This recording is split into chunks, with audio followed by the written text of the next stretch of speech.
Hey everyone, Susie here. Some of you may know me as Ivy League Gaming, but I am here to bring something a little bit new. I am a Yankee in Transylvania now. I have picked up my whole life, flipped it upside down, changed everything about my world. I left America, sold everything I owned, got rid of my business, and came to Romania. Of course, that was for love that I found unexpectedly, and I will be sure on this YouTube series to show you guys my adventures that I have, from the little things like daily life here in the countryside in Transylvania to our travels around the area, including some more around Europe. So be sure to stay tuned if you want to follow my journey here as an American expat, as a Yankee in Transylvania. Episode 1. So this is going to be a little bit of a deep dive into me personally. It's going to be a bit of a TLDR for my life. It's been a crazy one, but I figured you guys need to get to know me. So we need to start with before I came here, right? Let's just start before I came here. So, where am I from? Well, you can probably guess by the title. I'm from the Northeast in the United States, aka a Yankee. And you could also guess by that font, I might just be a Yankees fan. So, yes, I am from New York State, but not the Big Apple, not the city. I am from Central New York. I'm from wine country, near the Finger Lakes region. I went to school in Syracuse.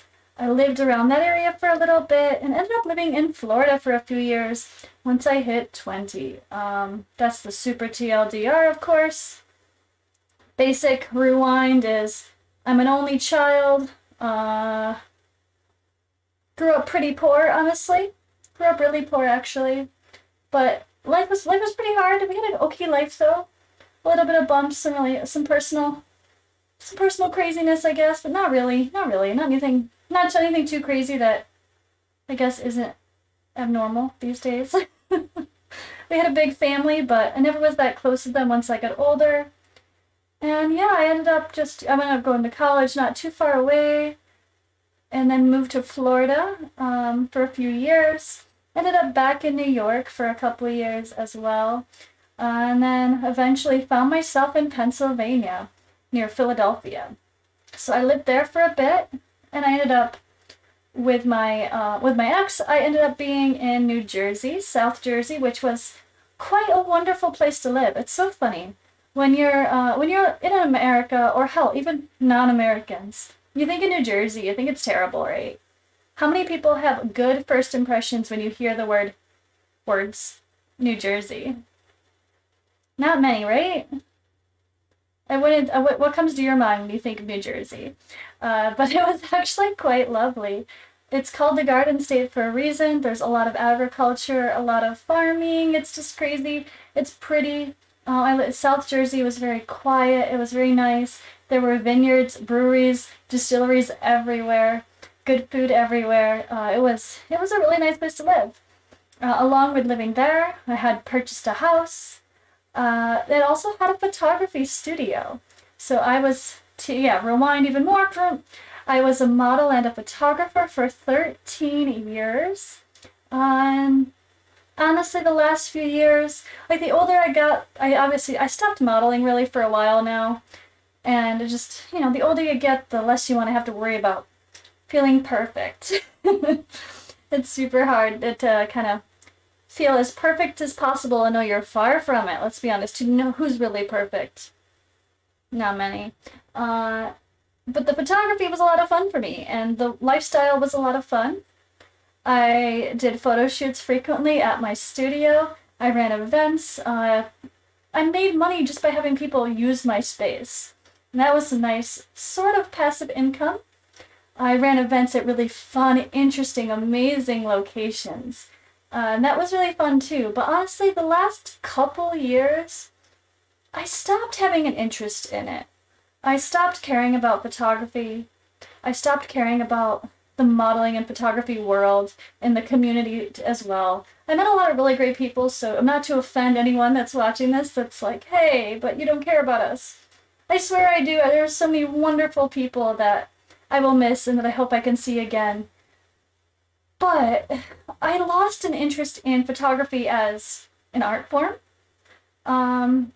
So I think I was a while back I started playing Raid Shadow Legends, and I got involved more in the community after we followed a content creator named Hell Hades on YouTube quite closely, watched every single video he put out, and then eventually he joined Twitch. And so we're like, what, Twitch? Isn't that thing where you just like watch people play video games? Like, who does that? Who sits there and just watches people play video games? Ugh.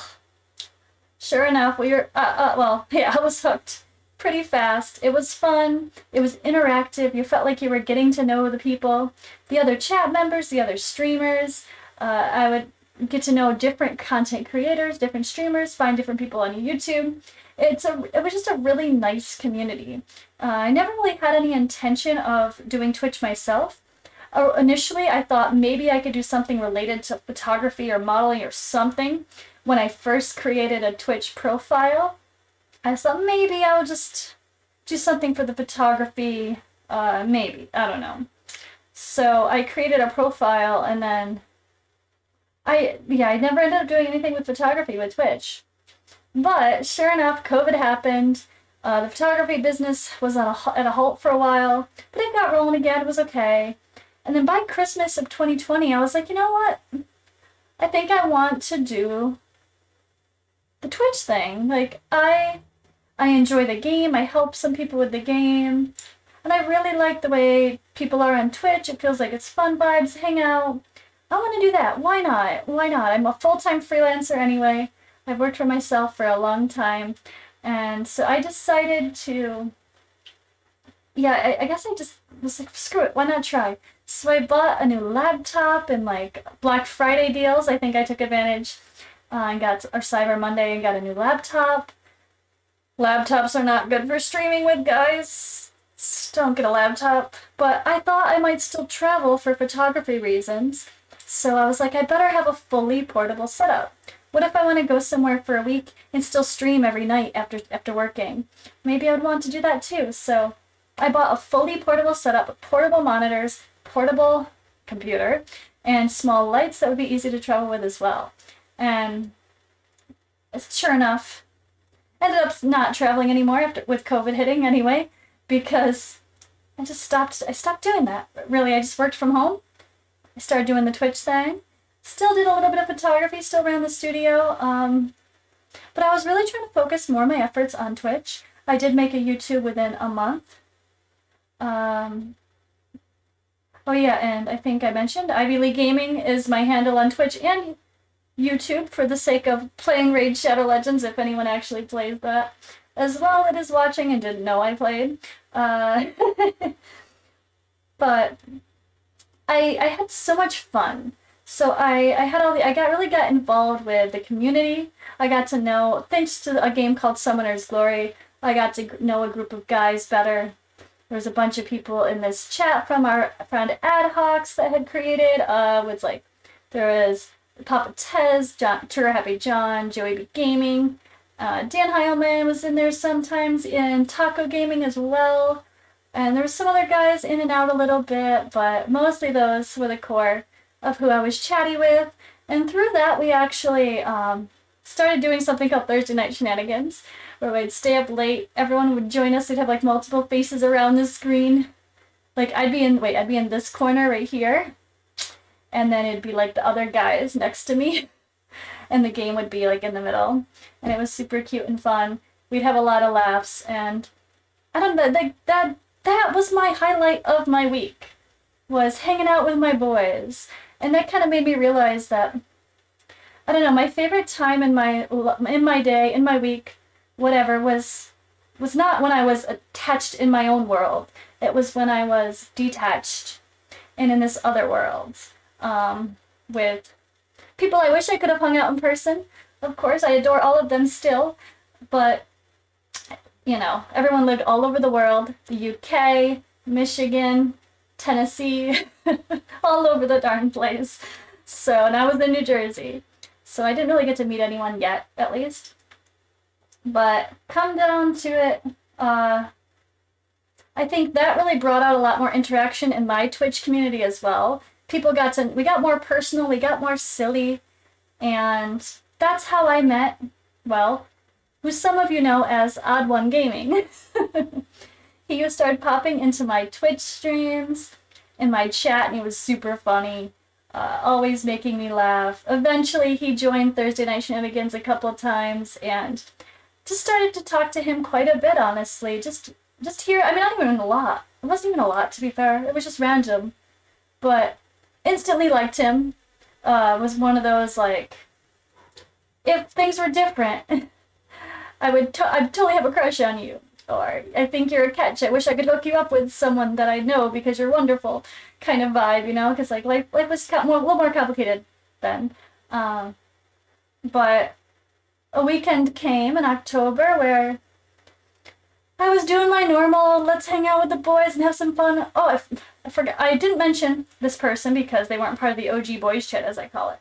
But after that, I had since made something called, I'm going to just call it my peeps chat. That's what I call it. I have some other friends like Dr. Matt and Mad Capper that really enjoyed spending time with sporadically. Sorry, there's no way I'm going to remember to mention everybody. That's okay.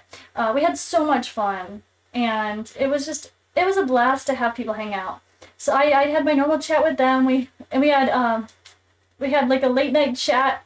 I think I chatted with Odd One that night. For some reason I was just like, I want to hang out.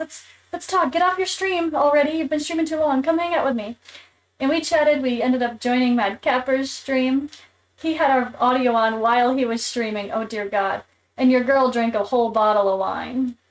An entire bottle of wine, guys. Oops. Let's just say I got a little sloppy that night. But what did happen was my connection to Odd One Gaming, or Lau, as you also may know him by. That grew, and I couldn't ignore it. And it was like, I like to joke, it was love at first private chat. And it was, because before that, we were really cordial and respectable because we had to be. The situation was different. I wasn't available. And I was trying not to think of him that way because I wasn't available.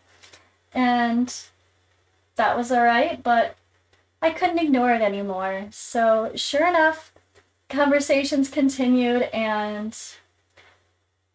after I realized that it was more than just, oh, this guy is kind of cute, he seems wonderful. I realized it was more than that, there's kind of no going back. And I decided I was going to just move to Romania and be with him. Like, it was just, it was a very quick process of decisions, honestly. It was very impulsive. But I don't know, it was the most impulsive thing I've ever done in my life. And if I wasn't older, I'm 34, guys. I'm not like 24. I know I look young. Some people say I look really young. I'm like, no, I look 30. But I'm 34 and not 24. And even at 24, I was decently mature, I would say. But still, the fact that I had been through good relationships, bad relationships, a variety of lifestyles, it kind of led me to feel confident in my intuition and my decisions. So when I was like, you know what, this just feels oddly right. Oddly. See what I did there? Once I realized it felt that way, I couldn't turn back. So yeah, I was ready to pick up my life and move to Romania. And that's kind of the story. That's where it starts, right? It starts with me and Odd One deciding that we're just gonna be together. Pretty impulsively, to be honest, but at the same time, I have never been so sure about anything in my whole life. Like, every step along the way was like, if you believe in anything too cheesy about, not like soulmates, that's silly. But and meant to be is probably too silly too, but I don't know. There's just weird coincidences about life aligning in such a way that you're like, how is this just everything just worked out too perfect. Every time we thought there was gonna be a bump, there wasn't. And it all worked out so well to get me here. So TLDR is, or the, like, not even the TLDR, just the reality of the short time span of my massive life change was I came to Romania for the very first time last Christmas. From this video right now, this is May 2022. In December 2022, I met Lau for the first time in Romania. And that's where I guess I'll pick up on the next episode. My first time meeting Lau and his family, and our Christmas spent together. To be honest, I didn't want to record all of that. My intention was not to make a YouTube series, to be honest. As soon as I told people, like my friend John was just like, you gotta make a YouTube, come on, you have to. It's people will be so interested about like an American going to Romania. Why Romania? Like people don't seem to have a great opinion of Romania, which is weird to me. It's actually quite lovely, and it's a beautiful country. So what's wrong, people? Get your heads on straight. But I had no intention at first of making a YouTube. So I was like, no, I want to live in the moment. I don't want to be that person that's always got my camera out that's like, hold on, guys. Or I don't want to have my camera out trying to video a raw, natural moment, like my first time meeting my future husband. I didn't want to have that recorded or have to worry about trying to record that myself. Like, that's just weird. So unfortunately, I don't have the live footage, but I will be back to talk about it. I'll show some pictures. I'll show some other memories from Christmas through New Year's, and yeah. See you guys in the next video. Thank you for hanging out with me as a Yankee in Transylvania on my crazy journey across the world for love.